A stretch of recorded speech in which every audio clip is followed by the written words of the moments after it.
With the Golf Channel show, we're lucky enough to have a lot of great guests, but this is the first opportunity to have an extended conversation, kind of an after hours, after the Golf Channel show, an extended Five Clubs conversation.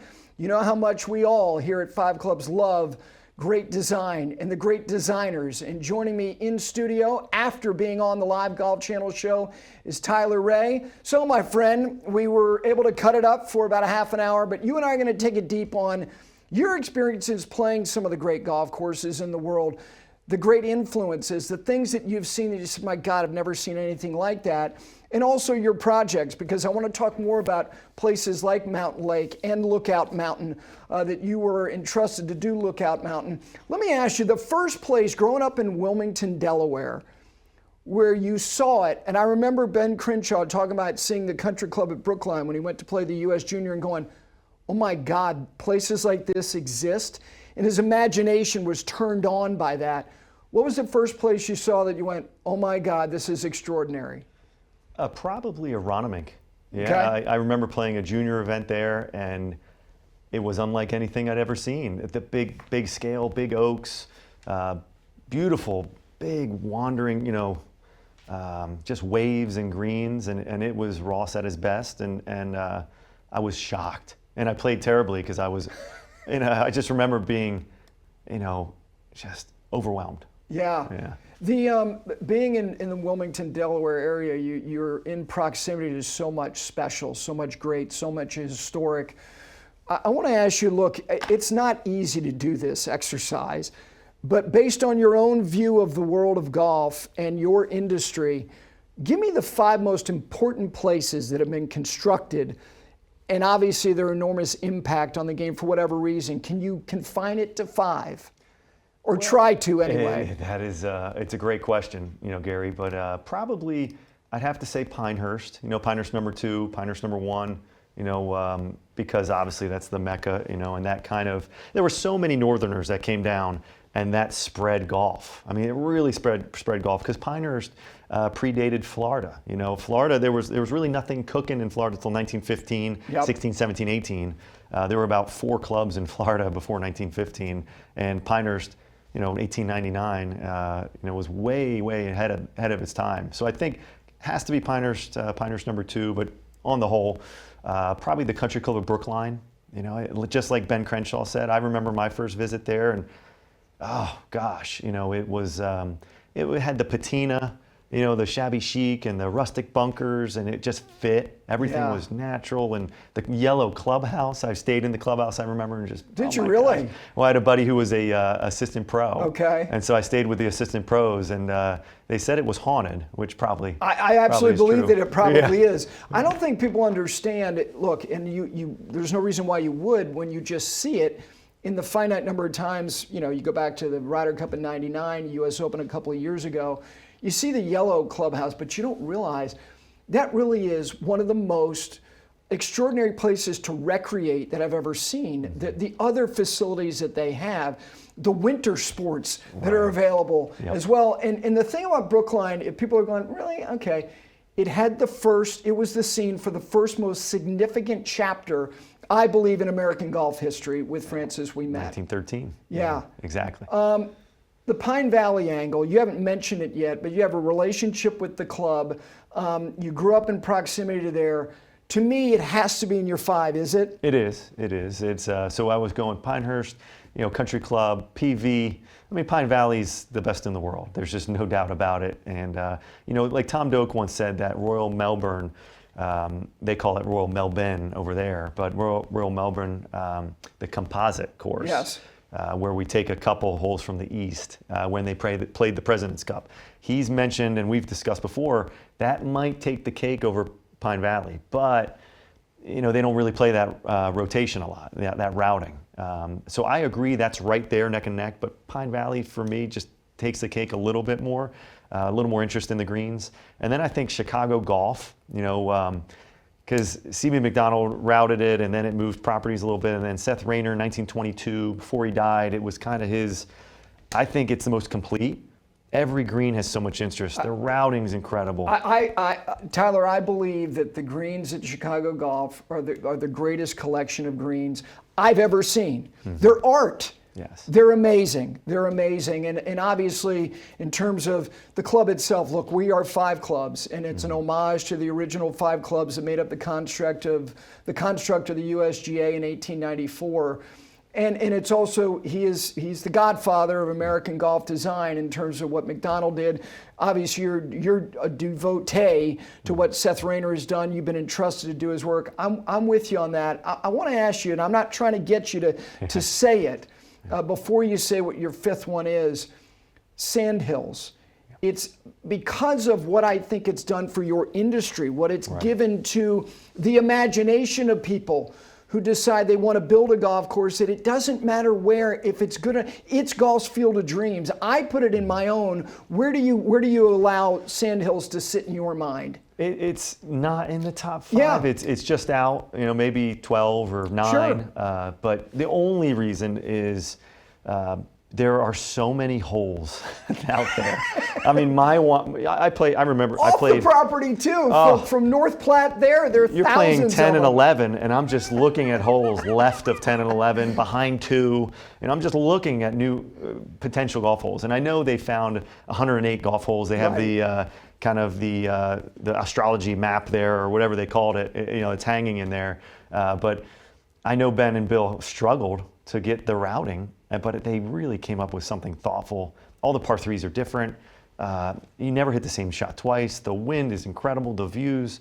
It is an otherworldly experience. Sure. It is like a holy grail. When you go there, you're out in the middle of nowhere, and it is just captivating. It like steals your heart, and you just want to bottle it. Hey, when can I come back? Yeah. So the first time I went there, before you get to your 5th, Dick Young's cap. And again, the story of Sandhills is a screenplay in terms of it's a miracle that it was done. It's a miracle that physically that it got achieved, considering the challenges that existed.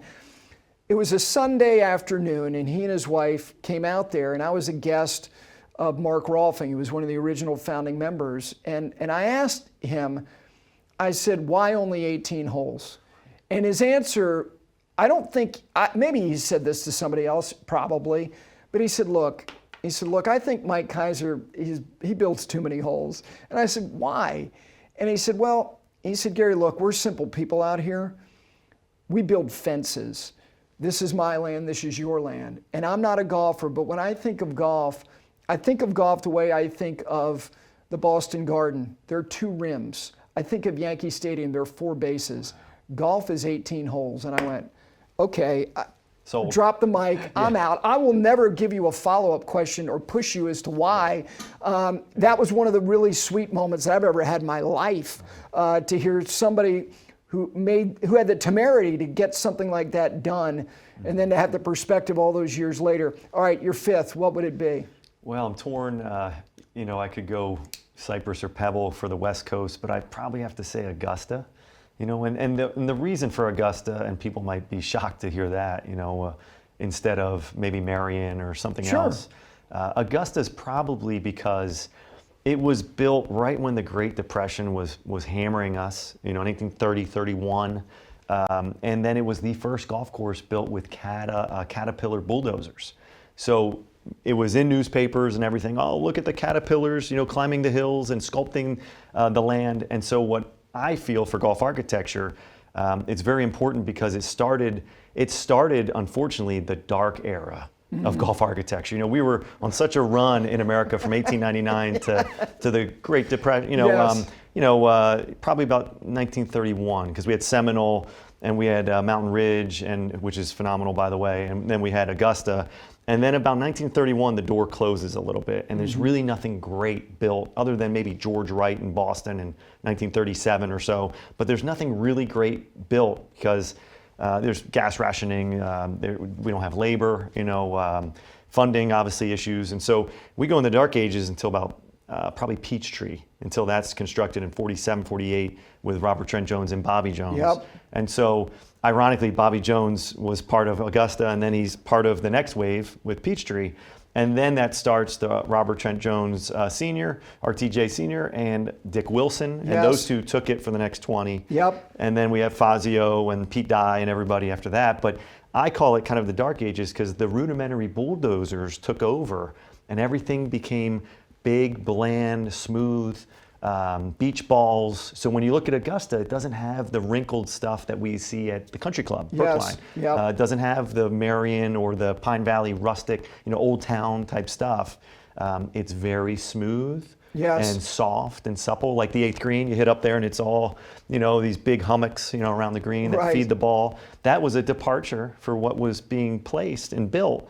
So it like started, I felt like, the revolution of the next 50 years. Yeah. Of bulldozers running the show, less manpower, less crew members, because Ross and the company, Ross and Tillinghast and Rayner and Right. the boys, they'd throw 200 guys at it, guys and gals, Yes. and they would build it by hand Yep. with scoops, shovels, horses, teams of horses. And when Augusta, came into fruition, it was all bulldozers, and that was the new wave. And so what we see at Augusta is a phenomenal routing, 13 and 12. I mean, some Sure. of these golf holes are amazing because it's Alistair McKenzie, and the greens had these buried elephants. And so I feel like the scale there took it to the next level too. Yeah. Big greens, big bubbles, big, big things that like King Collins would build these days. Right, right. So yeah. Yeah, it's, God, what's interesting is that if you start to peel back layers to all of them, Augusta National was originally supposed to be a response to Pinehurst. It was supposed to be, okay, they've created this place for Northerners to get on a train and come down and recreate and do all things. And Augusta National's original vision included a women's golf course, included real estate, and obviously that was altered significantly. The other thing is, you mentioned Pebble Beach, and Bobby Jones gets bounced in the U.S. Amateur, and then he has the time to go over and see Cypress Point, who's constructed by a guy who was not the first in line. The guy who was first was Seth Rayner, who dies. And so these chain of events that are all intertwined. And Jones, and in terms of, like, you're talking about Jones in the newspapers and people's curiosity with Augusta National, because he was America's first golf star. He was the Tiger. He was. Yeah. And with all due respect to Francis Ouimet, who ignited the curiosity about the game, Jones then takes it to the next level. And one last thing about that period that you were honest enough to speak about, the other thing that I think really influenced that period in terms of what was not great was the compromising of the work to the real estate that was in lockstep with these projects. The idea that it's not just the golf course, we're going to build communities. And that was a period that was uninspiring. Again, these are my words, not yours.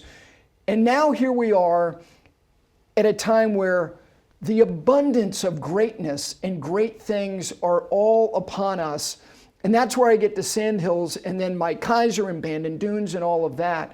What do you think is most interesting in terms of what's happened in the last 10 years? Take the pandemic out of it and the participation part of it. From a design standpoint, what has happened over the last 10 years that makes you excited as somebody who's in the middle of this, being commissioned to do this great work? What has happened in the last 10 years that you're most excited about?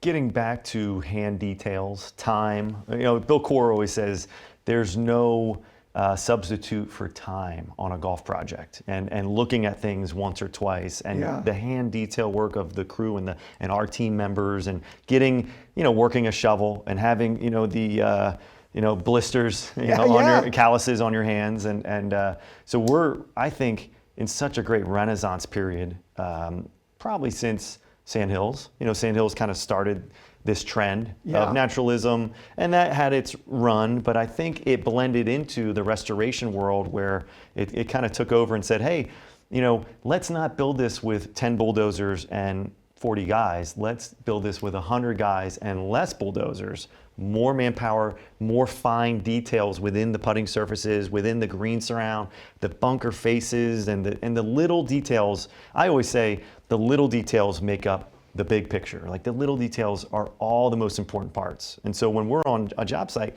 I'm looking at the most minor corner of a bunker and then the most minor horizon line of the green, because I want it to look unbelievably well, and there's a whole purpose behind it, but I want it to play right.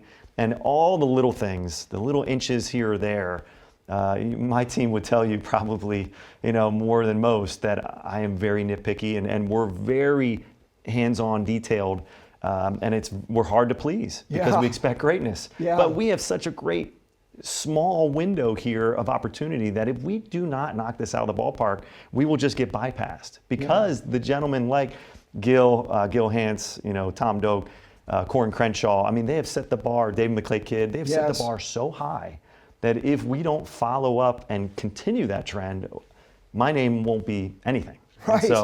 So we're just trying to keep up with them because they are so good. Yeah. There was a book published a couple years ago. If you love any of Rayner's work, you should get it. It's The Golf Courses of Seth Rayner. It's a beautiful book, and each chapter is devoted to every one of his works. Your work at Lookout Mountain, people would not associate him with doing stuff in Chattanooga, Tennessee. The story of it, kind of take people through the process of being commissioned to do what you did there on a place that when you Lookout Mountain is a spectacular place, and here sits this golf course that was like a lost relic, and you brought it back to life, you resuscitated it. Tell the story if you would, please. Yeah, sure. Great question, Gary. You're teeing me up. This is a good one where, I was in the office in 2007 with Keith Foster, and I worked for him for about 3 years and as just a minor associate, and was learning from him, just doing plans and things of that nature. And Keith, we know of Philly Cricket, where the Wells Fargo is, May 8th to 11th this year, and other courses like Merion, and he's had a really great career and continues to do great work. And he got a call, and I was on the phone, and it was Lookout Mountain, 2007. And this was their first kind of go around. Ultimately, they ended up hiring Gil. So Keith interviewed, and I think they interviewed Ron Pritchard and maybe Brian Silva. So that was my first look at the map. It says Fairyland. Which is unbelievable. Yes. I remember seeing it and then looking at photos and then going down there and being like, boy, if we could just cut some trees, this could be top 100 just with cutting trees. So then Gil gets the job, which is great, and he does a great, phenomenal master plan. Well, things, 2008, 9, 10, I mean, we fall on slower times in the golf industry. They hold off. Then they call Gil, and I believe I want to say 2020. Maybe 2019 or 2020, and he says, look, I'm booked for the next 5 years. We have a big catalog of work and a big notebook, going, but hey, here are 3 names. And I was fortunate to be included in one of those 3 names. Yep.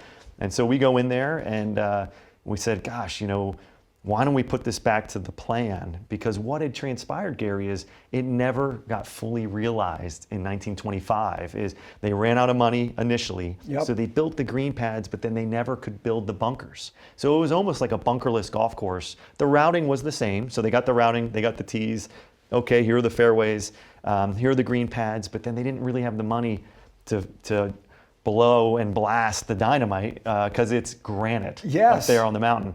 And so they didn't really fully finish it. Then there were a couple hurricanes, a couple other things that, they fell on hard times, and then they kind of found their way. So then in 2020, it was like, hey, this isn't going to be a restoration or renovation, or what Gil calls a historical renovation. I've heard him talk about that a lot, and in which I totally sympathize with and understand, and we say the same thing. But this was a completion.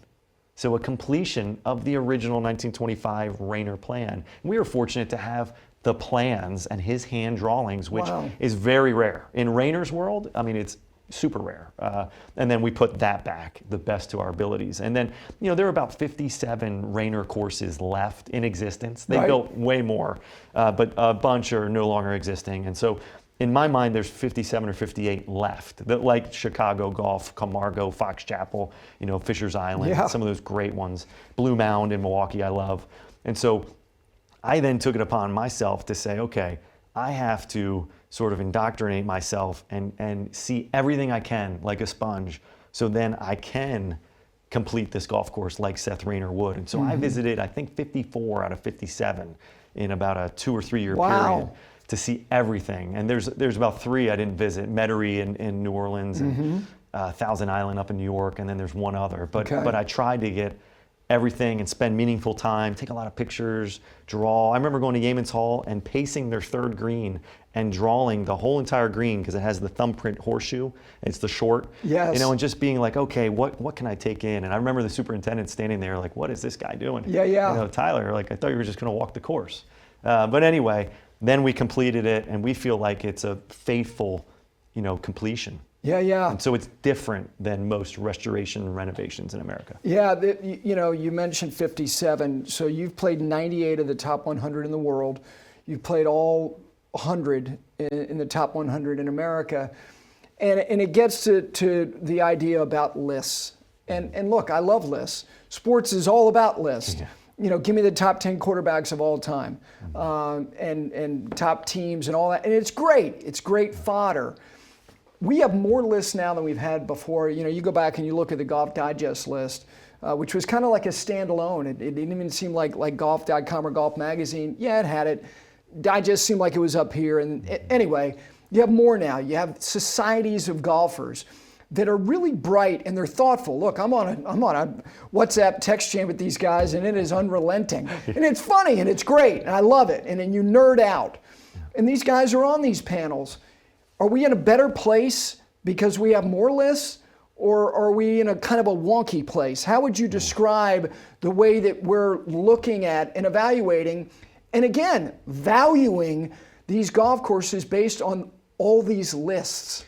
Yeah, lists can get overdone, Yeah. overused, too much emphasis put in the lists.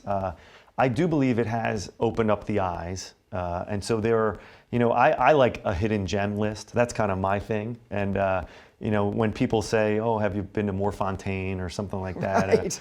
somewhere in France or Spain. And so I love the hidden gem list. But I'm okay with lists. I'm okay because it has, given us more exposure to these great golf courses, and it's created more talking points. People are interested. I love it. If they're interested in golf and golf architecture and travel, it only helps us, Golf Channel architects. Sure. And so I love people being enthralled, and the younger generation, like the under 50s, like my crowd.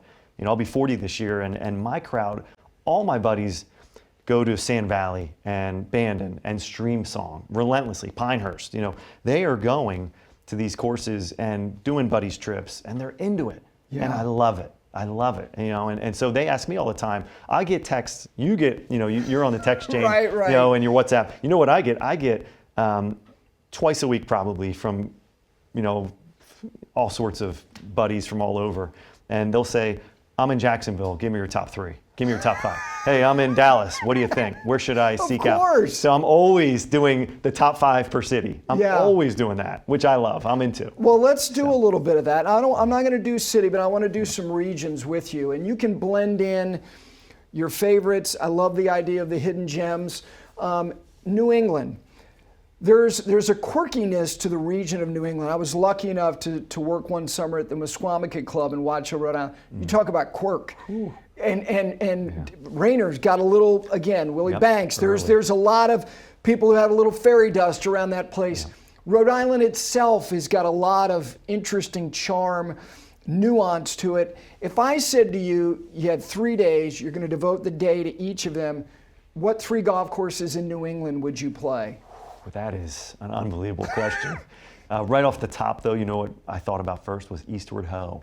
Eastward Ho is the most underrated, in my opinion, golf course in America. It sits on the ocean, and the land is, it's a roller coaster. Yeah. And it doesn't get talked about that much No, it because it's doesn't. so hard to get to. It's Doing a restoration right now, are they not? Is Kyle doing that? I believe so. Yeah, Kyle and France. I can't wait to see that. Yeah. And but what a phenomenal place. And then Myopia Hunt Club, because it's like going back in time, like the Great Gatsby era we talked about with Mountain Lake, the deep bunkers, the leads architecture. It's you play it and you feel like it's the old Victorian era. Mm-hmm. And then I would probably say, gosh, the third is very tough. I'd go back to the country club. Yeah, I get really it. would. Yeah, because we talked about it earlier, and it's part of the 5 clubs, that started the USGA, and it has always had a place in my heart, with staying in the clubhouse and with my buddies who were assistant pros, and intimately going out there before golf and walking it, And so anytime I'm in Boston, it's Myopia is on the list, Essex, and then Country Club. Like those big three in Boston, Brayburn, I really love. You know, some of that stuff that's just old with the rocks, rock outcroppings, and it's the rock outcroppings at the Country Club. They're so, they're dramatic. And again, the composite that they use. I know that Gil and his team uncovered the little downhill 3 that they used in the U.S. Open. And I think, again, some of the newer work, Gil's work at Boston Golf, Bill and Ben's work, I think that Old Sandwich, I told Andy Neer, who's the patriarch of that club, I said, I know what your birth date says, but in terms of intellectually, I feel like you were born 100 years ago. Right. There's something very stately, and again, whether it's natural, whether it's the land, whether it's the sand, I think Old Sandwich, among the modern, in that region of which there is so much depth, it fits in. It does, yeah. The top 15 and around the Boston area is unbelievable, the depth. Old Sandwich, people ask me that all the time. Hey, you worked for Corn Crenshaw, you built Dormy Club, what's your top 3 Corn Crenshaw? And I actually go, well, obviously Sand Hills, but then I always say Old Sandwich second. Every time, 100 out of 100. Yeah. Because that one I love. And Boston Golf, I think, when I talk to Gil, I say, Gil, like, Boston Golf is so bold and so cool. So bold. And that short little par 4, I think it's 4 or 5, with the little boxcar green. I'll never forget that hole ever. I think it's one of the cooler short par 4s anywhere. And so I think that's probably in the top 2 or 3 of Gil's work. And so there's just it's just Charles River. It's so deep. It's deep down there, and then you go to Sakonnet, when you go to the islands a little bit, and Martha's and stuff like that. Gosh, it's Sankaty Head, which again is kind of in a different category, but among kind of a list of golf courses of which their architect only had that, or just maybe a modest level of other work as well. Yeah. All right, now I'm going to make you go to the Westchester kind of specific, right in that dense tri-state area, Westchester, North Jersey, whatever. Your 3, what would they be? Well, Wingfoot, and either are interchangeable for me. People argue all the time. I hear, the West is way better than the East. I could play either one. Blindfold me, put me on the first tee, I would be ecstatic to play the East or the West. I think they're interchangeable. I think they're so good. The best greens ever built by Tillinghast, maybe the boldest ever, other than Augusta. Right. The scale, those big wings in the back. We build some of that. Like, I'm into that because I love it. And so there's some stuff down at Old Sawmill that have these big wings, and I'm thinking about Wingfoot when I'm down there in the dozer. And then probably, gosh, this is, again, it's so deep. Probably I'd say I have a soft spot in my heart for Somerset Hills. It is idyllic. When you go there, and Tillinghast, I think it may be one of his earliest, 1915, 16, early. And then I'd probably say this is a hidden gem. It's getting some more spotlight, but Mountain Ridge. It's the Aronimink of northern Jersey. Yep. And it's Ross, and talk about bold. it is phenomenal. Beautiful clubhouse. A lot of great work by Ron Pritchard for many years that brought it out of the dungeons, out of the darkness.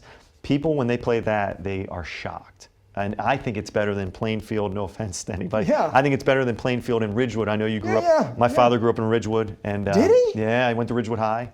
And I know, he caddied there. So did I. Yeah. We were members. That's okay, I didn't know that. Yeah, and so, I'll be darned. So we have, my grandfather worked in the city, and so they lived right in Ridgewood. And both grandfathers worked in Manhattan, actually. Yeah, so, I'll give you a couple others.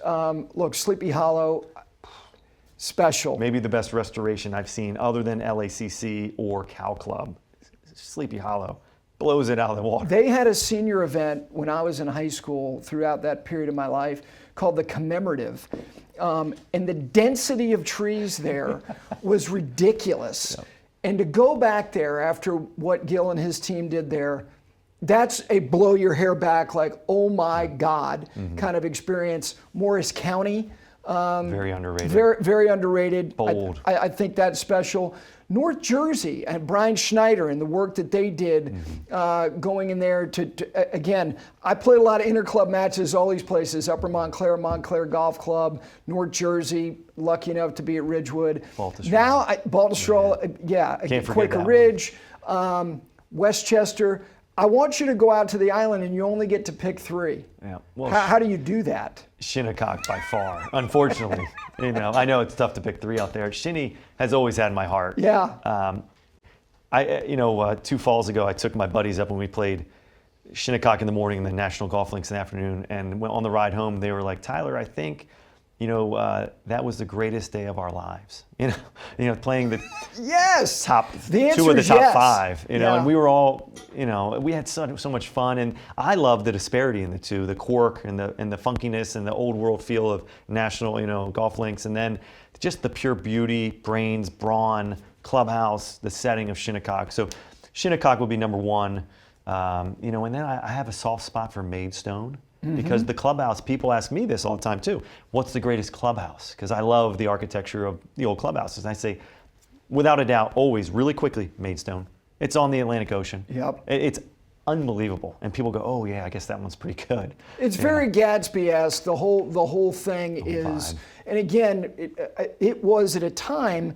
It was Shinnecock, National, Maidstone. They were the big 3 out on the island. And now with the proliferation of all these other wonderful things that have been done from Sabonic to Friars Head to Atlantic to the bridge, I'll tell you a couple, like West Hampton. Yes. Is beautiful, funky, yeah. Beautiful.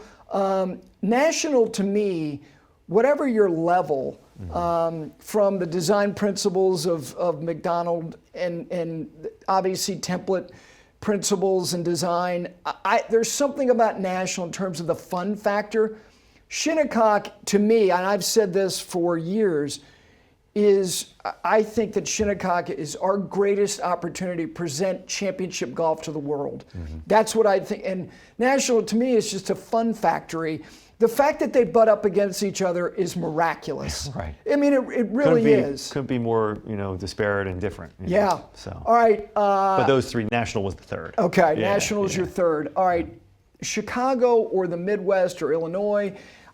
Chicago to me is, weirdly, I think is underrated as a golf market city. If I said to you, you're going to play golf in Chicago, name the 3. Chicago Golf's 1. Chicago Golf, Shoreacres, and Beverly. Okay. Yeah, and you've been entrusted at Beverly. You've Beverly done some work is there. soft spot, but it's Yes. got more rolls and hills, and it's pure Ross. 16 original Ross greens from 1919. We only touched 2, so 16 original. Didn't masterpieces. Didn't touch them. Yeah. Lots of character, lots of steep boldness, and then the land. It's got the best back 9 probably in Chicago. It's just rolling, and it's for Chicago because everything is so much flatter. It's so Yes. flat in Chicago, and that's the one knock on Chicago. Yep. Somehow Shoreacres gets around it with the big ravines, and then Chicago Golf's just far enough out in Wheaton where it's got the big farmland roll, but it's not super hilly. And then Beverly has the wildness roller coaster feel. I could say Old Elm. That's right there. Skokie, right there. But the only thing with Chicago, I've spent a lot of time in Chicago, and we've worked at 12 courses in Chicago. That's kind of our home away from home.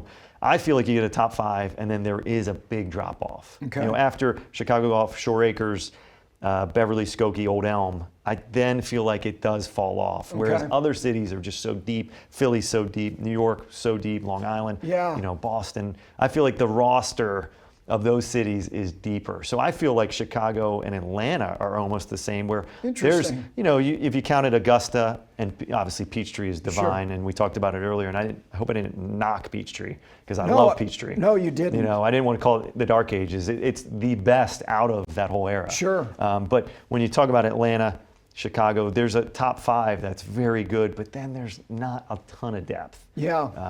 And even San Fran has more depth. In LA might be a top 5 type thing again. Yeah. The big 3, Riviera, Bel Air, and LACC, and then it kind of falls off a little bit. Yeah. So I know 1 and 2 in the Philly area, I assume, is PV and Merion. 100%.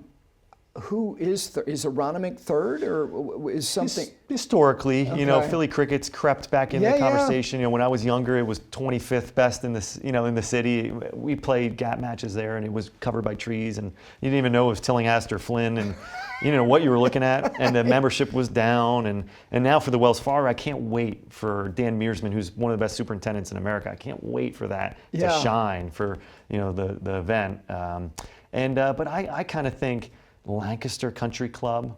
Tom Doak wrote about that being one of his flavors, like flavors of ice cream, top 31. Yeah. Maybe the best routing in America. It's just Wow. outside Philadelphia, Yeah. so it's a little further out. Yep. But we love Scranton. Country Club of Scranton is Walter Travis's coming out party, maybe his best. Yep. And then we have Huntington Valley, which is Great. one of the rare firm. 27-hole complexes, Yes. like Ridgewood is. Yep, firm, Yeah. fast, rock hard, big valley setting. Lehigh's great, Lehigh Country Club. Wilmington Country Club is big and brawny. Bitterman Golf Club. Bitterman is kind of the Somerset Hills of that region. Yeah. Very idyllic. Golf Mills. So there's a deep roster in Philly. Yeah. But Aronimink is right there. I think Lancaster gets it by Yeah, a little yeah, bit for number yeah. 3. So I think it's, Let me ask you about Pine Valley, just for somebody who spends time there. Give me the 2 or 3 places on the property, may not even be on the golf course, that get you. The places that, I'm not even saying you're looking toward a hole. Whatever, I don't care. Just tell me the 2 or 3 places on that land that get to you. Where are they? First green. You step up, you hit it out there, okay, you hit a good shot, or maybe you don't, but then you're looking at a green that kind of sits there like an aircraft carrier, and it falls off 18 and 20 feet all around it. And then it has these little waves in the green that are so perplexing. As a first hole, it's like, here's the firm handshake, welcome to PV. Yeah. So I play, and then we get to that first hole, and I just stand there sometimes. Gary, the other guys will be playing, and they'll be missing the green a little bit and having a tough time. And I'll just stand there and talk with the caddy a little bit and just soak it in. I'll look at the slopes going off the green. I'll look at the internal contours of the green. It gets me, it stirs my soul right from the start. Then you get to 5, like we talked about, a little bit. Yeah. Probably the hardest golf hole in the world. I hit anything from driver to 4 or 3 iron or hybrid, into the wind, uphill. You hit it into the slope, it doesn't run up. You hit it on the green, then it goes over. Everything repels off of it. Then you get on the green, and you might have an 8-footer, Gary, above the cup, and you put it off the green. Yeah. And so the green is no joke. And then we get to probably the back 9, idyllic. You get to 15T and you look across the water and you see 16 green laying right there at grade, and you see the fish and the birds, and it's like this, okay, you know what, golf is a game, a good walk spoiled. Yeah. Maybe I'm not playing great today, but I'm very thankful to be here today. I'm so happy my wife, Sheila, and the kids let me out here and allowed me to come here. I think that is just, then you have a nice walk around the bend at 15 to the fairway where you can have intimate conversations with your playing partners, which I love. And so there are a couple points at Pine Valley which are 5T to 5 green, everybody's together. You're talking to the caddies, hey, where'd you grow up? Hey, are you a teacher on the side? What are you up to? Over the little walking bridge and up the hill. And so there are these intimate walking portions of Pine Valley that I think separate it from all the other great golf courses, because you have these little intimate walks where you can hit a poor shot, hang back from the group, let the whole group walk, and then you can mentally decompress and think, or you can engage in the social atmosphere, hang out, and get to know the caddies, get to know the guys, talk about their family a little bit. And I think that at 15, that's the 3rd spot, and it's just amazing. Yeah, 15 is really, it's almost like 18 one-act plays, because of you play each hole and you really can focus on that hole. 15T is where you get the big scale, and there is a sense of where the curtain has been pulled, and you can look across the lake to 16 fairway and 16 see other green, holes, and see other holes, which you you do not experience prior to it. The other area that really gets to me is when you walk from 9 green, and it's a very short walk to 10T. Oh my 9 to God! 10. I look. You look down to 18 and you go, how did they do this? It's a How cliff. did they do this? Right. That to me is knowing when it was built, knowing how challenging the whole process was for George Crump and these brilliant minds that came together to pull it off. It's a cliff.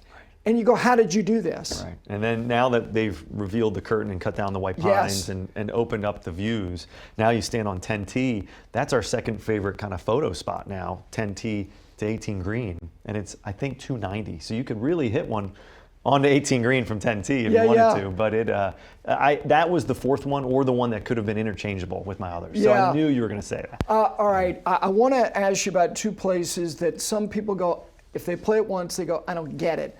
I think it's kind of like in this country, it's our reaction to people playing the old course for the first time, and they may or may not get it, so to speak.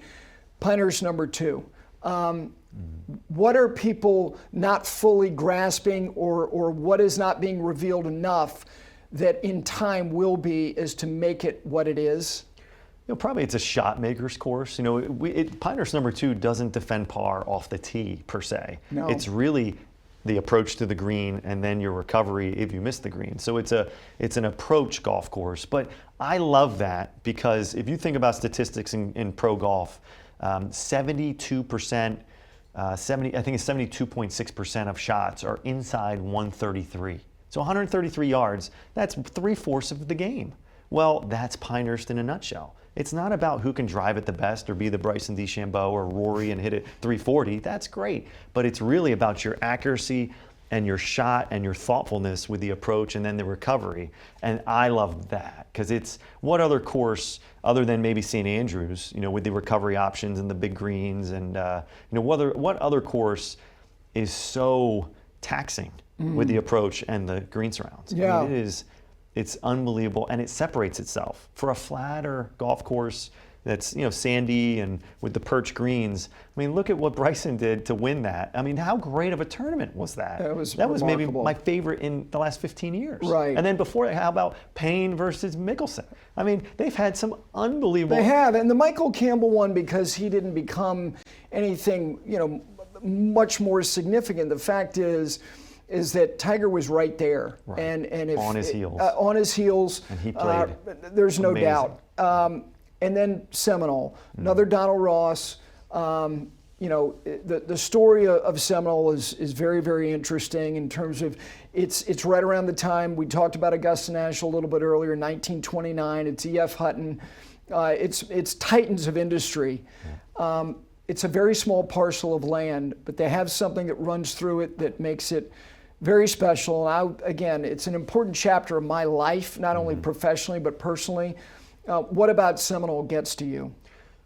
Obviously, the place on the ocean. It's very hard. I know Rio Mar up in Vero is on the ocean a little bit, but only 9 holes.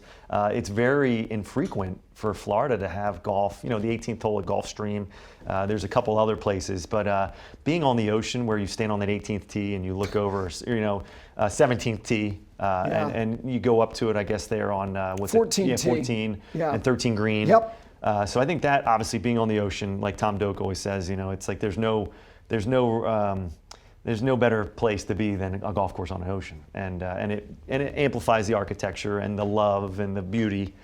So I think that's phenomenal. And then the big sand ridge that runs kind of through Jupiter Hills and all of that is phenomenal. Where I think that's probably the best golf hole.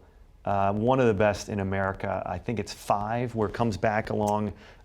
Is it 5 along the ridge? 6 then. It would be 6 with the maintenance facility down to the right. And the land is going hard to the right, and you have to hit a draw, and then you have to hit a fade into the green where the green kind of cants to the back right. It's one of the greatest holes in golf. It is. I'll share a little anecdote with you. First of all, it was the scene of 2 really interesting moments in my life. It was the last place I threw a club. I was out one night by myself. Nobody's there after 5 o'clock, and I was living on the property my first season. Got to the 6th tee, was 1 under, hit this scraggly little smothered, toe hook into the big, waste grand hazard on the left. And there was a palm tree just down from the tee, and I tomahawked it, and it stuck in the tree.